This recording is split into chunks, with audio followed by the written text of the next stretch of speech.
Saat ini kita akan berbicara tentang kinerja dan penilaian prestasi. Kinerja nanti akan dibahas secara lebih detailnya dalam mata kuliah. Kalau di UGJ itu mata kuliah manajemen kinerja SDM. Itu akan dibahas tentang penilaian kinerja, review kinerja, kemudian evaluasi kinerja, kemudian akan dibahas pula tentang bagaimana mempertahankan kualitas, seperti itu. Banyak topik yang cukup menarik tentang bagaimana mengelola sebuah prestasi kerja agar prestasi kerja karyawan itu berada dalam posisi puncak atau top performance gitu. Nah, di dalam mata kuliah manajemen SDM ini hanya mungkin pemaparan sekilas saja, nanti detailnya ketika kalian mengambil mata kuliah atau penjurusannya tentang kinerja, tentang manajemen SDM, nanti akan menemukan mata kuliah yang namanya manajemen kinerja SDM. Oke, kita tujuannya adalah agar Anda mampu memahami dan menjelaskan penilaian kinerja, kemudian memahami pentingnya penilaian kinerja dalam mendukung kinerja organisasi, dan memahami proses penilaian kinerja pada dunia kerja. Dunia kerja pun pasti akan beda-beda, organisasi akan beda-beda dalam hal penilaian kinerjanya. Bisa jadi ada yang fokus pada penilaian kinerja secara kuantitatif, misalnya menilai berapa produksi dalam satu bulan yang dihasilkan oleh seorang karyawan, itu lebih kuantitatif daripada kualitatif. Ada penilaian kinerja yang sifatnya lebih kualitatif, misalnya untuk menilai sejauh mana tingkat kedisiplinan karyawan yang dinilai oleh atasannya langsung, itu sifatnya lebih kualitatif daripada kuantitatif. Itu diantaranya beberapa hal. Mari kita bahas. Kinerja atau prestasi kerja adalah suatu hasil kerja yang dicapai oleh seseorang dalam melaksanakan tugas-tugas yang dibebankan kepadanya, yang didasarkan atas kecakapan, pengalaman, kesungguhan, serta waktu. Jadi kinerja itu adalah prestasi kerja atau hasil kerja yang dicapai oleh seseorang. Nah, kinerja memang ada pembagiannya. Tidak semuanya kinerja itu terkait dengan prestasi individu.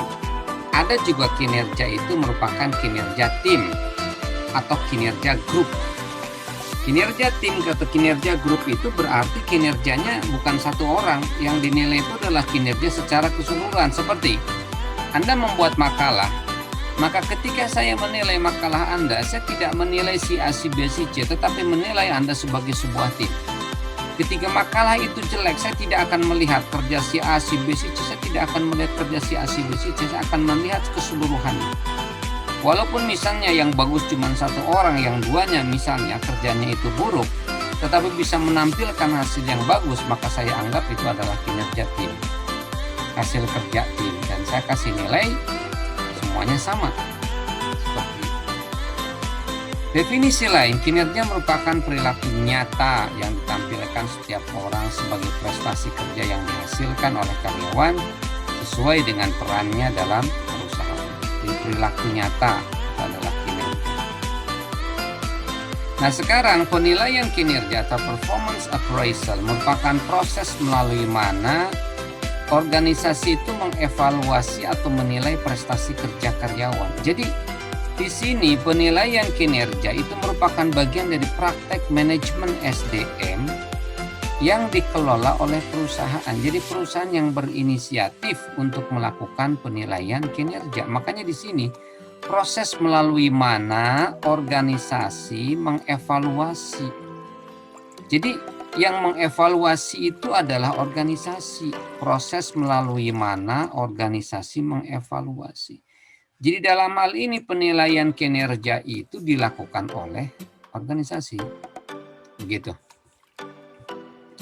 Penilaian kinerja menurut Mathis and Jackson adalah proses mengevaluasi seberapa baik karyawan melakukan pekerjaan mereka jika dibandingkan dengan seperangkat standar, dan kemudian mengkomunikasikan informasi tersebut kepada karyawan. Jadi begini, Misalnya perusahaan itu sebelum melakukan penilaian kinerja karyawan sudah menetapkan standar-standar indikator kinerja. Contoh misalkan di sebuah perusahaan penjualan mobil, maka perusahaan penjualan mobil tersebut, dealer tersebut telah menetapkan standar kinerja untuk karyawan pertama di bidang marketing. Di bidang marketing, dia tetapkan standar kinerja, misalnya satu. Ketika karyawan bidang marketing paling bawah, seperti yang bidang penjualannya langsung, dia bisa menjual katakanlah 10 mobil dalam setiap bulan, maka itu adalah kinerjanya adalah kinerja standar. Ketika lebih dari 10, maka itu adalah kinerja yang top. Ketika kurang dari 10, maka nanti akan dihitung. Kalau misalkan dia mencapai 50%, maka kinerjanya adalah kinerja yang masih diterima. 7 masih relatif bagus, 10 dikatakan bagus. Seperti itu. Jadi ditetapkan standar-standarnya. Misalnya bagian supervisornya, atasan dari penjualan adalah ketika misalnya timnya bisa menjual 30 mobil misalnya. Nah, maka dinilai kinerja dari supervisor bidang marketing atau tim leader bidang marketing itu dianggap bagus. Maka itu adalah indikator. Nah, kemudian di dalam perusahaan dealer tersebut, bagi yang teller ditetapkan standar kinerjanya. Untuk indikator kedisiplinan, dia mendapatkan nilai misalnya 10 atau misalnya minimal 7 dari 10 gitu. Kalau 7 kan B, kalau 8 itu AB, kalau 9 itu A. Kemudian untuk yang bagian back office, kantor bagian belakang itu yang menilai mungkin kredit, pengajuan dan sebagainya gitu, dapat penilaiannya dari sisi kedisiplinan sekian minimalnya. Minimal 7.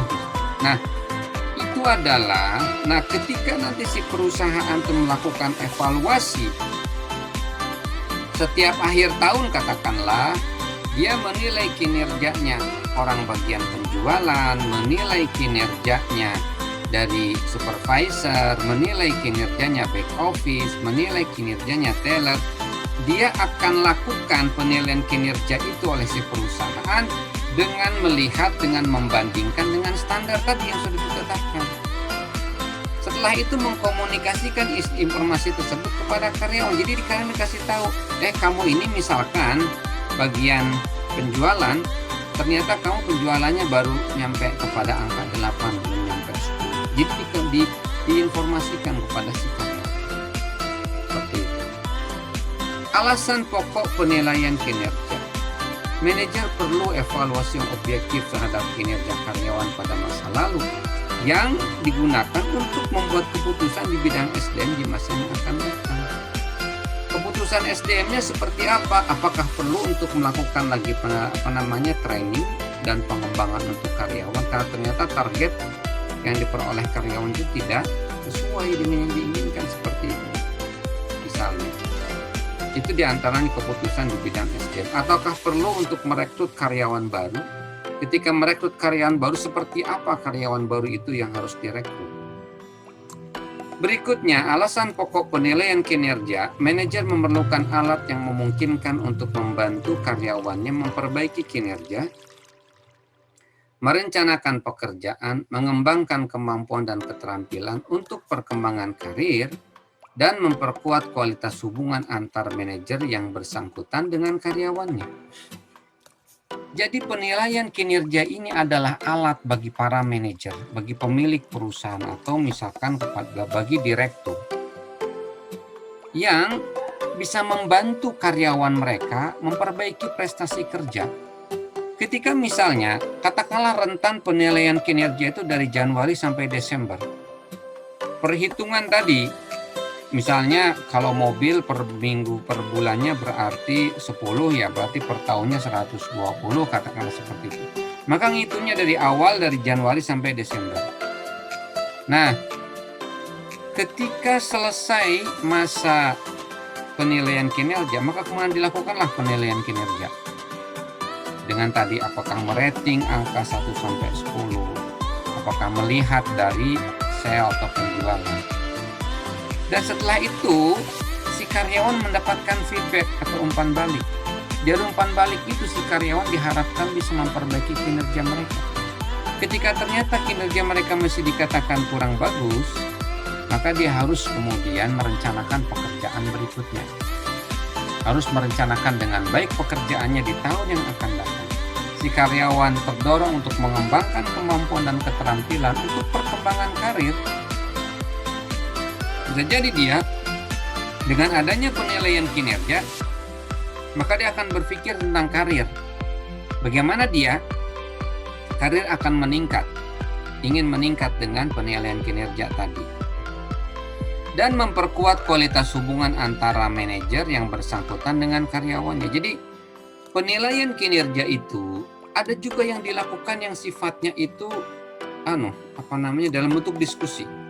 Kumpul bareng antara manajer dengan karyawannya, antara pimpinan, antara supervisor dengan bawahannya, ngobrol langsung, dan kemudian si supervisor menampilkan ini loh hasil penilaian kinerja kalian. Seperti ini. Itu bisa jadi memperkuat kualitas hubungan antara manajer dengan karyawannya. Manfaat penilaian kinerja: mengetahui tingkat perkembangan karyawan yang bermanfaat bagi identifikasi kebutuhan pelatihan. Apakah kira-kira karyawan ini perlu diberikan pelatihan tambahan karena ternyata hasil penilaian kinerjanya itu kurang bagus? Sebagai bermanfaat bagi umpan balik kinerja, karena kita itu ketika kita bekerja, kita perlu umpan balik. Feedback positif ataupun negatif, ya harus kita terima. Ketika positif, maka untuk menguatkan perilaku kita masa lalu. Ketika negatif, maka kita harus merubah perilaku masa lalu kita. Tadinya jelek menjadi lebih baik. Bermanfaat juga bagi kebijakan transfer dan penugasan. Bisa jadi hasil penilaian kinerja terhadap 100 atau 1000 karyawan.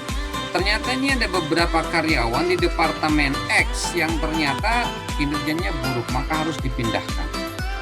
Seperti itu. Kebijakan transfer dan penugasan, mungkin dia harus ditugaskan di tempat yang lain, atau harus ada penugasan baru kepada pimpinan atau supervisor yang ada di departemen tersebut untuk mungkin membimbing karyawan yang ada di bawah. Identifikasi kekuatan dan kelemahan karyawan. Dengan melakukan penilaian kinerja, manajemen tahu kekuatan dan kelemahan karyawan kita itu ada di sini. Berikutnya, manfaat penilaian kinerja berikutnya adalah untuk pengambilan keputusan administratif. Contoh untuk keputusan menentukan gaji, promosi, mempertahankan atau memberhentikan karyawan. Jadi menentukan gaji promosi memang itu sebaiknya dibasiskan kepada prestasi sehingga karyawan berlomba-lomba untuk berprestasi seperti itu. Seperti juga di dosen itu bagi yang berprestasi, misalkan dari mulai tenaga pengajar, asisten ahli, elektor kepala, dan guru besar. Bagi mereka yang berprestasi, bisa naik jabatannya secara cepat, itu gajinya pasti akan berbeda dengan yang tidak meningkat karirnya. Berikutnya, pengambilan keputusan administratif yang meliputi pengakuan kinerja karyawan. Jadi, setelahnya dilakukan penilaian kinerja, ternyata ada karyawan yang berprestasi, bagus prestasi kerjanya, maka ini dilakukan pengakuan kinerja dari karyawan tersebut. Misalnya dengan memberikan penghargaan dan sebagainya. PHK juga itu merupakan salah satu hasil dari penilaian kinerja. Yang ini dengan menilai kinerja ada yang buruk banget, ini berarti layak untuk di PHK. Mengidentifikasi karyawan yang berperilaku buruk. Jadi dengan penilaian kinerja, pihak manajemen terutama bagian SDM bisa tahu mana karyawan yang berperilaku buruk. Berikutnya juga untuk keperluan perusahaan yang meliputi perencanaan SDM. Jadi dengan mengetahui sejauh mana tingkat prestasi kerja karyawan, maka perusahaan bisa merencanakan SDM apakah akan menguranginya ataukah justru menambahnya, atau cukup yang ada tetapi ditingkatkan kemampuannya, atau cukup yang ada tapi dirotasi. Karena ternyata hasil penilaian kinerja si A ini tidak cocok di bawah pengawasan dari si B. Si A ini harus di bawah pengawasannya itu si C. Atasannya si A ini harus si C, seperti itu. Penentuan kebutuhan pelatihan tadi yang saya sampaikan tadi, apakah perlu diberikan pelatihan baru karyawan ini? Evaluasi pencapaian tujuan perusahaan. Kira-kira target perusahaan ingin mencapai, misalkan ingin menjadi perusahaan yang unggul dan bisa mencapai target ke marketnya mancanegara, kira-kira bisa tercapai nggak dengan prestasi kerja dari karyawan? Informasi untuk identifikasi tujuan. Jadi feedback atau informasi yang diperoleh atau data yang diperoleh dari penilaian kinerja karyawan ini bisa menjadi informasi bagi pihak manajemen, bagi pihak perusahaan untuk mengidentifikasi tujuan. Kira-kira tujuan dia berdirinya perusahaan ini terdukung enggak oleh kinerja dari karyawan. Tujuan perusahaan ingin misalnya memajukan perekonomiannya masyarakat, ya, dengan mengembangkan produk-produk yang bisa membantu masyarakat berkembang secara ekonomi misalnya. Kira-kira karyawan mereka, staf mereka mendukung atau tidak? Evaluasi terhadap sistem SDM. Bisa jadi sistem SDM ini terkait dengan penggajiannya, terkait dengan perekrutannya, terkait dengan seleksinya. Ini bisa terevaluasi dengan hasil penilaian kinerja. Ternyata kok hasil penilaian kinerja banyak karyawan yang tidak kredibel, tidak kompeten, tidak cakap. Oh, ini harus dievaluasi ini. Dalam masalah rekrutmen harus dievaluasi. Masalah seleksi kurang ketat ini sepertinya bisa. Berikutnya adalah penguatan terhadap kebutuhan pengembangan perusahaan. Jadi bisa jadi, wah ini seperti ini kayaknya perusahaannya perlu dikembangkan dengan adanya informasi hasil dari penilaian kinerja karyawan, maka bisa dilakukan, oh ini kita bisa nih untuk melakukan penguatan untuk pengembangan perusahaan kita. Dokumentasi, kemudian keperluan perusahaan, kemudian manfaat penilaian kinerja berikutnya adalah untuk kepentingan dokumentasi, yakni kriteria untuk validasi penelitian. Jadi artinya ketika dihasilkan hasil kinerja karyawan dengan beberapa kriteria, maka itu bisa dijadikan sebagai sebuah kevalidan bahwa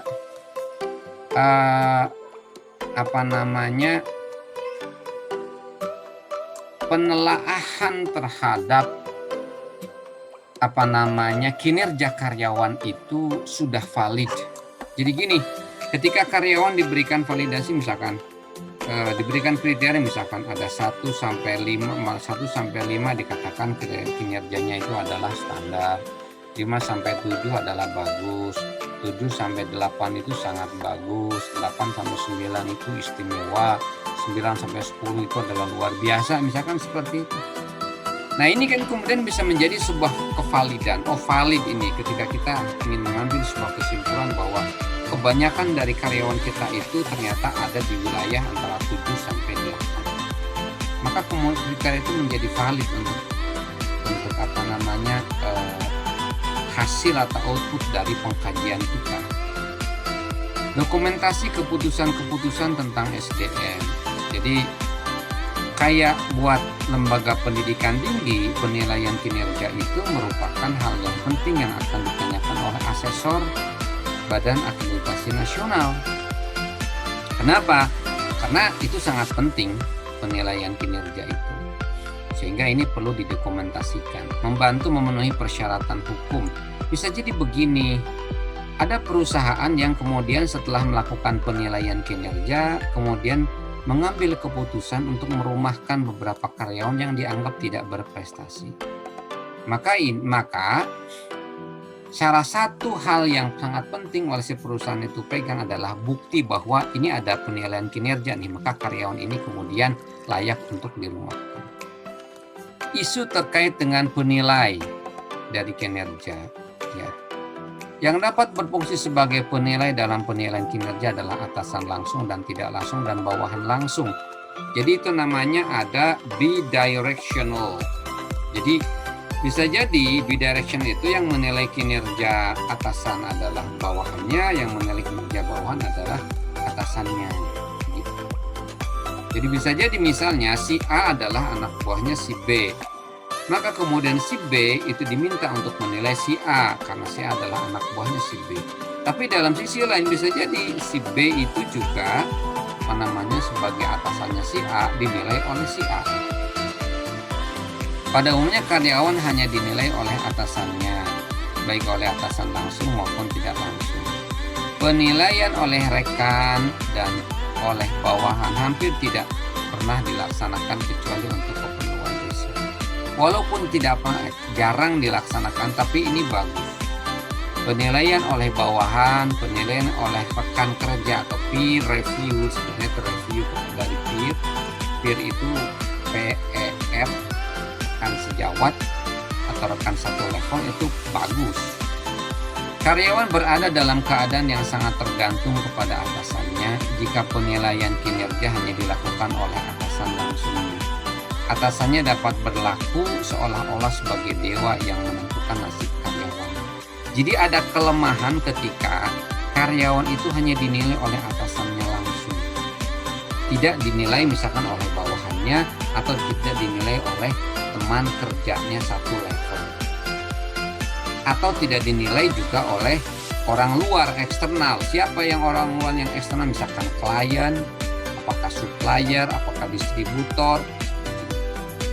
Jadi kelemahan ketika karyawan itu hanya dinilai oleh atasan langsung. Untuk mengurangi ketergantungan tersebut dilakukan beberapa usaha lain seperti mengadakan penilaian secara terbuka. Penilaian atasan dibicarakan dengan karyawan yang dinilai atau dengan menambah jumlah atasan yang menilai kinerja. Biasanya atasan langsung berfungsi sebagai penilai kedua.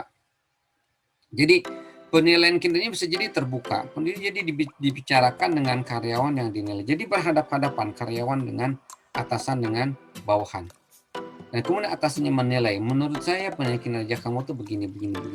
Maka memang penilaian kinerja seperti itu lebih kepada aspek kualitatif ya daripada kuantitatif. Kalau kuantitatif itu kan dihitungnya tadi berdasarkan berapa produk yang bisa terjual, itu kuantitatif.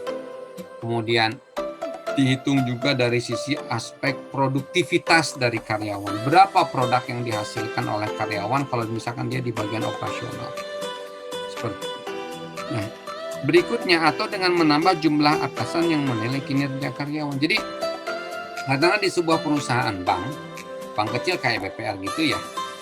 Karyawan bawah, paling bawah operasional, katakanlah karyawan di teller, dinilai oleh kepala bagian teller dan dinilai oleh atasannya kepala bagian teller. Maka itu adalah atasan langsung sebagai penilai kedua. Mekanisme penilaian kinerja karyawan. Pertama, kinerja karyawan dulu, dilakukan penilaian kinerja, tapi sebelumnya bikin standar kinerja dan kemudian ukuran kinerja. Contoh, standar kinerja, kedisiplinan itu standar kinerja. Nah, ukuran kinerjanya katakanlah disiplin 1 sampai 10. Ini ukuran kinerjanya. Ketika karyawan hasil penilaian dari atasannya atau dari bawahannya atau dari teman selevelnya itu dia dapat nilai 7, maka ukuran kinerjanya katakanlah itu adalah baik. B, nilai B kan. Kalau di perguruan tinggi kan nilai 7, 70 tuh B. Masih dikatakan baik. Tetapi kalau 6, 6,5 itu sudah kurang bagus. Nah, jadi tetapkan standar kinerjanya, misalkan dari kedisiplinan tadi, dan ukuran kinerjanya. Maka kemudian dilakukanlah penilaian kinerja berdasarkan ukuran dan standar kinerja tadi. Setelah selesai, dapat nih semuanya dari standar kinerja, dari kedisiplinan, dari produktivitas, kemudian dari kecakapan atau kompetensi, dari loyalitas terhadap perusahaan. Katakanlah ukuran-ukurannya, standar kinerjanya seperti itu. Dan ada ukurannya 1 sampai 10. Maka kemudian setelah diperoleh, diberikan karyawan umpan balik. Kasihkan ke karyawan, kamu karyawan, berdasarkan penilaian kinerja dari atasan kamu dan dari teman satu level kamu dan bawahan kamu itu mendapatkan kinerja kedisiplinan itu 7. Misalnya, produktivitas sekian. Misalnya, itu adalah umpan balik kepada karyawan. Karyawan biar tahu. Oke. Setelah itu, jadilah dokumen karyawan. Jadi didokumenkan oleh perusahaan. Dan kemudian akan melahirkan keputusan SDM. SDM-nya apa? Apakah perlu karyawan yang kinerjanya masih rendah itu harus diberikan training lagi? Apakah perlu pengembangan? Apakah perlu pemindahan? Apakah perlu transfer? Apakah perlu dirumahkan? Seperti itu. Dan nanti harapannya adalah kembali kepada peningkatan kinerja karyawan. Kesini lagi nanti harapannya seperti itu. Penggunaan penilaian kinerja, posisi tawar, perbaikan kinerja, penyesuaian kompensasi. Jadi ketika ada karyawan berprestasi maka berikan kompensasi. Keputusan penempatan, jadi bisa jadi setelahnya karyawan dinilai, dia perlu dipindahkan ke tempat. Pelatihan dan pengembangan seperti yang tadi saya sampaikan. Perencanaan dan pengembangan karir, apakah setelah melakukan penilaian kinerja, maka perlukah karyawan untuk merencanakan karir, membuat tangga-tangga karir buat karyawan agar karyawan lebih semangat lagi dalam bekerja. Evaluasi proses staffing atau penyusunan pegawai, termasuk juga dalam rekrutmen, dalam seleksi, apakah perlu dievaluasi, itu hasil penilaian kinerja. Defisiensi proses penempatan karyawan, itu juga apakah bisa menilai sejauh mana terjadi kekurangan dalam penempatan karyawan dalam proses. Apakah ada kelemahan dalam proses penempatan karyawan, itu bisa kita lihat setelah kita melakukan penilaian kinerja. Ketidakakuratan informasi bisa jadi, itu bisa kita dengan melihat kinerja karyawan bisa melihat apakah ada informasi yang tidak akuratkah, misalkan data karyawan. Karyawan itu menuliskan di dalam CV-nya dia bla bla bla bla bla, ternyata kok di dalam dunia kerjanya kan dia nggak bisa kerja yang baik. Ada apa nih bos? Gitu. Kesalahan dalam merancang pekerjaan bisa jadi itu menjadikan evaluasi bagi perusahaan, bisa jadi dia salah dalam mendesain pekerjaan. Kesempatan kerja yang adil itu juga merupakan salah satu manfaat atau kegunaan dari penilaian kinerja.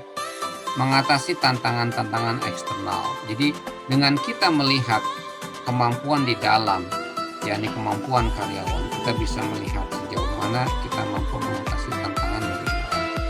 Memenuhi elemen-elemen pokok sistem penilaian kinerja. Jadi elemen sistem penilaian kinerja itu salah satunya adalah menilai kinerja karyawan. Karena penilaian kinerja itu tidak hanya sekedar penilaian kinerja karyawan, ada menilai kinerja dari tim, ada menilai kinerja dari organisasi. Katakanlah di antara Anda yang ada di kelas ini mempunyai perusahaan, maka perusahaan harus dinilai kinerja. Umpan balik ke SDM, jadi umpan balik kepada si karyawan tersebut itu menjadi sebuah kegunaan penilaian kinerja. Tetapi ada kendala dalam penilaian kinerja, ada kendala hukum. Penilaian kinerja harus bebas dari diskriminasi, tidak sah atau tidak legal. Jadi harus betul penilaian kinerja itu, karena nanti terkait dengan penyampaian hasil prestasi kerja dari karyawan. Terjadi kadangkala bias oleh penilai, halo effect terjadi ketika pendapat pribadi penilai mempengaruhi pengukuran kinerja baik dalam arti positif maupun negatif. Terutama halo effect ini kepada sesuatu orang itu dinilai lebih tinggi daripada aslinya. Itu ada penjabarannya. Nanti kalau kalian ngambil mata kuliah manajemen kinerja SDM, ada halo effect itu banyak penyebabnya orang itu melakukan halo effect.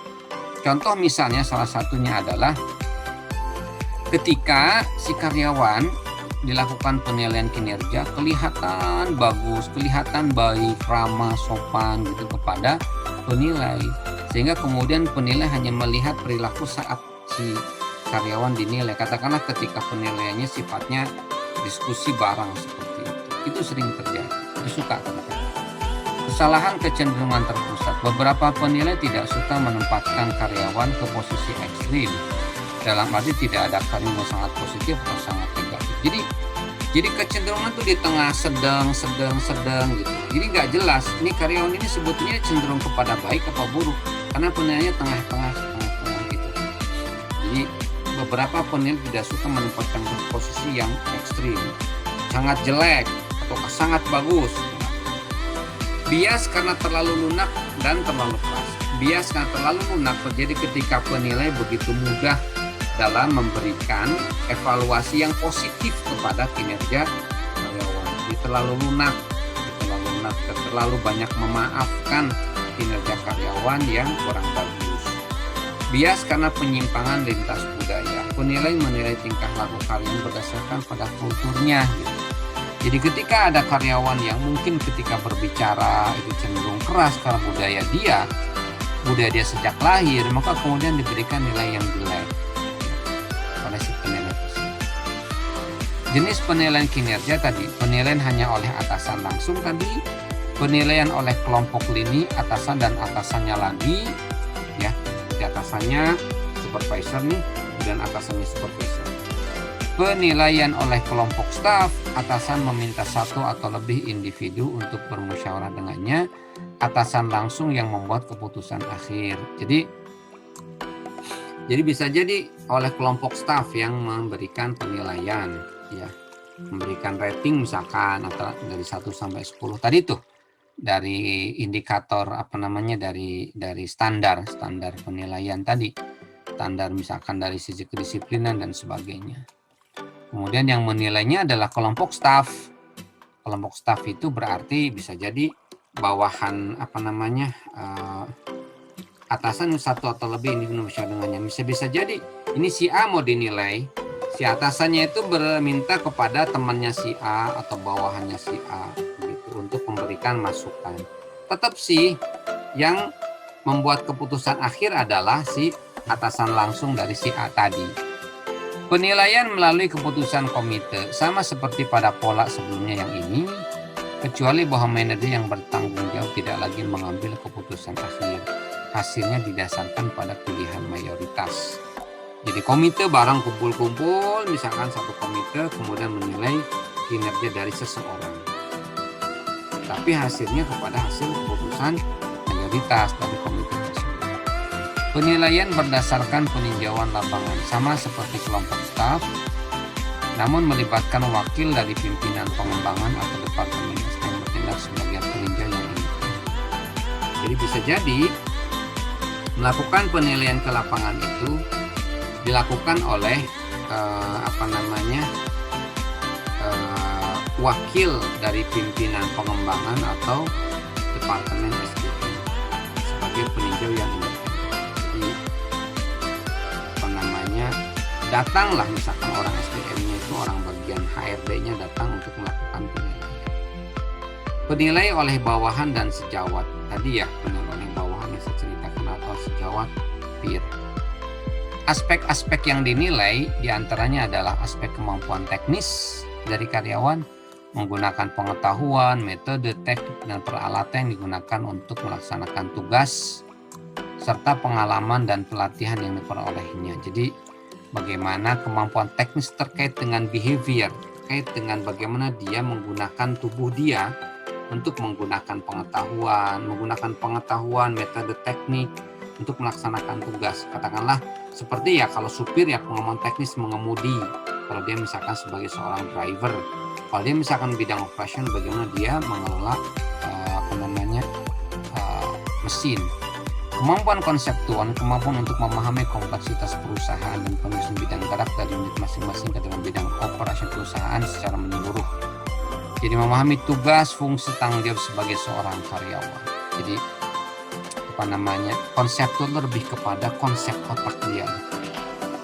Kemampuan hubungan interpersonal, yakni dinilai itu kemampuan bekerja sama dengan orang lain, bagaimana motivasi dia, bagaimana dia melakukan negosiasi, itu adalah kemampuan hubungan interpersonal. Ini juga bisa dikatakan sebagai tadi indikator atau standar yang dinilai. Kemampuan konseptual, kemampuan teknis, dan kemampuan interpersonal. Ini metode penilaian berorientasi skala peringkat 1, 2, 3, 4, 5, 6, 7, 8, 9, 10 katakanlah, atau 1, 2, 3, 4, 5, atau daftar pertanyaan. Ya, daftar pertanyaan, nama karyawan, kemudian bobotnya bersedia bekerja lembur, ini bobotnya paling tinggi. Pelaksanaan di lapangannya ya atau tidak, ini seperti ini.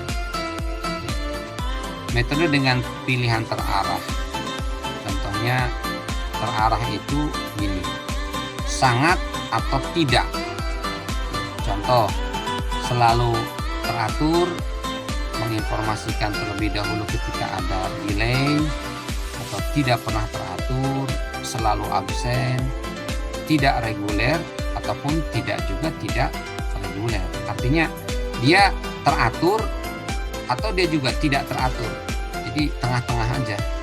Ini pertanyaan yang jawabannya adalah sangat atau tidak sama sekali.